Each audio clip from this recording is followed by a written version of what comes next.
काफी लोग लाइव देख रहे हैं इस टाइम।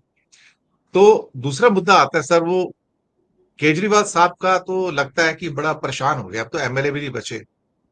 सुनने में आया कि वो राज्यसभा की सीट पंजाब से ढूंढ रहे हैं सर। अभी कोई राज्यसभा का चुनाव होंगे तो वहां से कोई चुनकर आ जाए, कि कैसे करके राज्यसभा में जाके कुछ किया जाए। अब खाली बैठ के क्या करे, बंगला गाड़ी चली गई ना सारी, कुछ शीश महल तो बनाया था उन्होंने अंदर से, इसमें तो कोई अब शक वाली बात नहीं। तो अंदर से बंदा कुछ और था, बाहर से कुछ और था। ठीक है, अन्ना ने भी धोखा दिया, अपने आप को मॉडर्न गांधी बनने के चक्कर में था, लेकिन केजरीवाल भी कुछ कम क्या बोलते हैं, ट्रिकी आदमी नहीं निकला। वो भी काफी ज्यादा ट्रिकी है, तो उसे अपने कर्मों की सजा ही मिल रही है।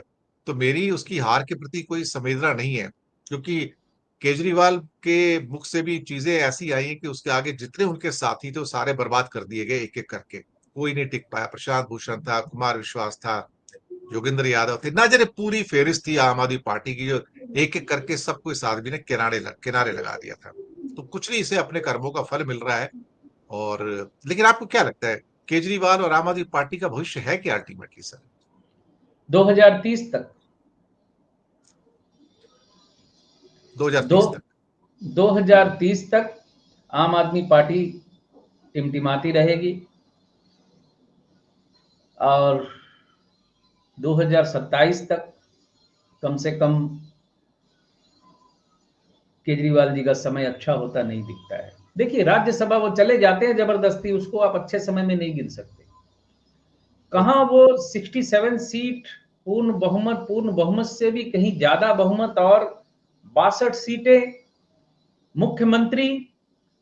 आज ना पार्टी के पास सीटें हैं, बहुमत भी चला गया, और आज वो खुद भी मुख्यमंत्री तो दूर की बात है, एमएलए तक नहीं बन पाए। ये होता है ग्रहों का असर। आप अर्श से फर्श पे आते देर नहीं लगती, आपकी महादशा अगर बदल जाती है। शनि की महादशा इनको मार्च 2024 में शुरू हुई थी। मैं दर्शक मित्रों को फिर याद दिला रहा हूं, 2024 को शनि की महादशा शुरू हुई थी, और जैसे ही शनि की महादशा शुरू हुई, ये जेल चले गए। और मैंने ये बात भी कही थी उस वक्त वीडियो बनाकर कि अरविंद केजरीवाल जी जेल में ज्यादा दिन तक टिकेंगे नहीं, लेकिन उनका समय अच्छा नहीं है, उनका आने वाला समय अच्छा नहीं है। और फिर धीरे धीरे तो मैंने बोल ही दिया खुल के कि केजरीवाल अगर इस बार अगर अरविंद केजरीवाल अगर जीतते हैं दिल्ली, तो इसको आश्चर्य मानूंगा, मैं चमत्कार मानूंगा अगर वो जीतते हैं तो। ये बात बड़ी स्पष्ट कही थी मैंने। तो इनका समय घोरासर खत्म हो गया है। अब ये भारतीय राजनीति में एक चमत्कारिक आंदोलन के लिए याद किए जाते रहेंगे, जैसे जेपी को याद किया जाता है, जैसे उस वक्त के और भी आंदोलनकारी थे उनको याद किया जाता है। क्योंकि अरविंद केजरीवाल ने बहुत ही नैतिक रूप से इतनी बड़ी गलती की है कि आने वाले समय में इस तरह के किसी भी आंदोलन पे जनता यकीन नहीं करेगी, आंदोलन खड़ा ही नहीं हो पाएगा। कोई भी व्यक्ति अब भ्रष्टाचार के नाम पे अगर सड़क पे उतरेगा, कोई नहीं जाएगा उसके पीछे।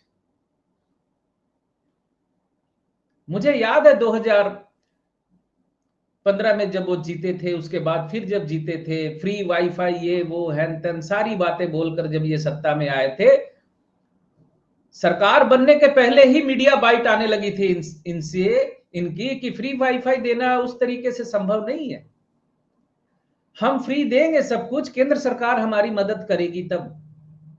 ये बिल्कुल 180 डिग्री उलट बयान था उस वक्त। तो जनता कितने दिन तक समझती नहीं है, एक वक्त के बाद तो समझने लगती है ना। तो इनकी क्रेडिबिलिटी अब नहीं रही है। समर्थक कुछ भी कहे, समर्थक तो देखिए, समर्थक होता है वो बड़ी मुश्किल से कहीं उसका माइंड चेंज होता है, उसको एक प्यार होता है अपने नेता के साथ, अपनी पार्टी के साथ एक इमोशन जुड़ा हुआ होता है।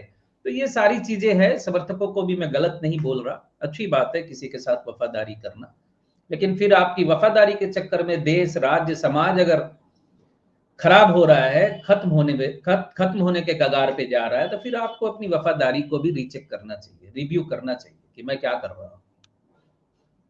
ये तो बिल्कुल सही है, आपने सही कहा।